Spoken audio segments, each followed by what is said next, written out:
শুধুমাত্র নারীদের পুরুষদের অবাধ মেলামেশার ব্যবস্থা করা হয়, এসব জলসাগুলাই আমি না যাওয়ার চেষ্টা করি। এটা আমার ব্যক্তিগত ধারণা, ব্যক্তিগত হিসাব। কেননা একটা জিনিস দেখেন তো, যে আপনাকে আমি প্রতিদিন আমরা একটা নীতিতে, একটা গাইডলাইনে মাধ্যমে আমাদের জীবনকে পরিচালিত করি। সেই গাইডলাইনের নাম হচ্ছে কোরআন এবং সুন্নাহ, তাই তো নাকি? তো দেখেন, যে জলসায় প্রচুর পরিমাণে মেলা বসে, মেলা বুঝেন তো, লালগোলার মানুষ মেলা না বুঝলে হবে। তো প্রচুর পরিমাণে মেলা বসে এবং যে জলসাগুলোয় মানে শুধুমাত্র নারীদের পুরুষদের অবাধ মেলামেশার ব্যবস্থা করা হয়, এসব জলসাগুলাই আমি না যাওয়ার চেষ্টা করি। এটা আমার ব্যক্তিগত ধারণা, ব্যক্তিগত হিসাব। কেননা একটা জিনিস দেখেন তো, যে আপনাকে আমি প্রতিদিন একটা বিষয় যদি বারবার বলি, আপনাকে বলছি চলেন সালাত আদায় করেন, সালাত আদায় করেন, প্রতিদিন আপনি চায়ের দোকানে থাকেন আর ওই সময় আমি ওই সাইড দিয়ে মসজিদে সালাত আদায় করতে যাই, এরকম করতে করতে আপনার সাথে আমার কতদিন সম্পর্ক থাকবে?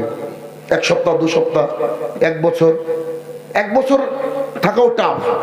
যখন দেখবো আপনি প্রতিদিন আমি যাচ্ছি আর আপনি ইগনোর করছেন সালাতে যেতে, তখন আমি কি করব? আপনার সাথে আমার বন্ধুত্বকে কাটিং করব, ঠিক তো?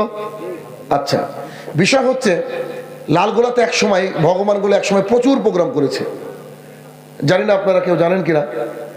প্রচুর, মানে এমন করে এলাকা নাই যে এলাকায় প্রোগ্রাম করিনি, খুব কম এলাকা হয়তো বাকি আছে।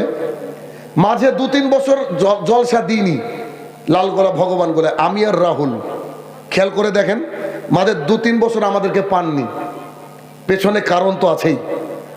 Every action has an it opposite reaction. প্রত্যেক অ্যাকশনের একটা বিপরীত প্রতিক্রিয়া থাকে, তাই না? তো আমরা 2 ভাই এই ডেটটা দিইনি বা এদিকে দিইনি, এর পেছনে কারণ হচ্ছে লালগোলা আর ভগবানগুলার মানুষের কাছ থেকে ভালো ব্যবহার পাইনি। কেমন ব্যবহার?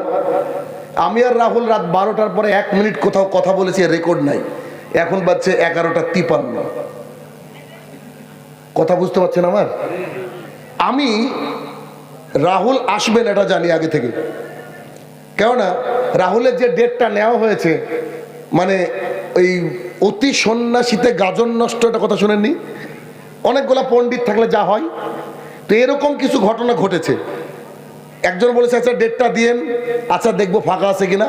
ও আবার কনফার্ম করে রেখে দিয়েছে, ইনারে হ্যান্ডবিল চাপিয়ে বসে আছেন, আর ওর প্রোগ্রাম আজকে দিনাজপুর। আমি কালকে রাত্রে ওকে বললাম যে তুই সত্যি কথা বল, তোর প্রোগ্রাম কথা বলছে, ভাই সত্যি দিনাজপুর, আজকে আমি মালদায় আছি, আপনাকে মিথ্যা কথা বলবো? তা বললাম যে তাহলে কি করা যায়, তা আপনি একটু বুঝিয়ে বলবেন মানুষকে। এখন বুঝাচ্ছি আমি, বুঝেন বিষয়টা। তো আসলে তার কাছ থেকে কনফার্ম করে ডেট নেওয়া হয়নি, ভালো করে বুঝবেন। কিন্তু এই যিনারা জালসা কমিটি, তাদের আবার একটু দোষও নাই, বুঝতে পারেননি? কেমন দোষ নাই? আমার সাথে মাদানী সাহেবের ভালো সম্পর্ক আছে। আপনারা বলছেন যে মাদানী সাহেবের একটা ডেট নিয়ে দিতে হবে, এবার আমি মাদানী সাহেবকে বললাম একটা ডেট দিতে হবে, উনাকে বললাম যে 20 তারিখ, উনি বললেন যে না শাহিনুর ভাই 27 তারিখ ফাঁকা আছে। আমি বললাম আচ্ছা ঠিক আছে জানাচ্ছি, এরপরে আমি আর জানাইনি। কিন্তু আমি ভাবছি যে মাদানী সাহেবের কে পাবো আমি 27 তারিখে, এটাকে আমার ডেট নেওয়া হলো? কনফার্ম করতে হবে তো, ডায়েরি মেনটেন করতে হবে, তাই না? আমাদের সব কিছু লেখা থাকে এই মোবাইলের মাধ্যমে। তো মেন কথা হচ্ছে যে 11টা বা 12টার পর আমরা প্রোগ্রাম কেন করি না? কেননা আমরা জানি যে পুজোর চাঁদা দেওয়া হারাম। কেন? তাতে শরিক হবে এই জন্য, তাই না? তো শরিক হওয়ার কারণে পুজোর চাঁদা দেওয়া হারাম। এখন আমি আছি, মাদানী সাহেব আসলেন, আরো ভালো ভালো সম্মানীয় ব্যক্তিরা এখানে আছেন। এখন রাত্রে 1টা, 1:30, 2টো পর্যন্ত যদি জলসা হয়, এখানে 80% লোক ফজরে উঠবেন, একদম কনফার্ম। স্ট্যাম্প পেপার নিয়ে আনেন, আমি লিখে দেবো। আমি আপনাদেরকে চিনি, জানি, এই ফিল্ডে আজ থেকে আমি নাই, জানি। তো যখন 80% লোক চালা পাবেন না, জাগতে পাবেন না, ওই 80% লোকের মধ্যে হয়তো 20% বা 30% নামাজি ছিল, সত্যি নামাজ আদায় করে, কিন্তু একটু অতিরিক্ত রাত হয়ে যাওয়ার কারণে সে ব্যক্তি ঘুম থেকে উঠতে পারেনি। এর দায়ী কারা বলেন তো? কারা? শুধু কমিটি? আমরা বাদ যাবো? আমাদের জন্যই তো আপনারা বসে আছেন। মাদার হিসেবে এখনই বলছে আমি চলে যাবো, ঘুম আসছে। আশ্চর্য কথা, আল্লাহ তাআলা বলেছেন আমি রাতকে সৃষ্টি করেছি তোমাদের বিশ্রামের জন্য। আল্লাহ রসুলকে পর্যন্ত আল্লাহ সুবহানাহু ওয়া তাআলা বলছে সারা রাত্রি ইবাদত দরকার নাই, কালিলা সামান্য ইবাদত করে একটু একটু উঠো।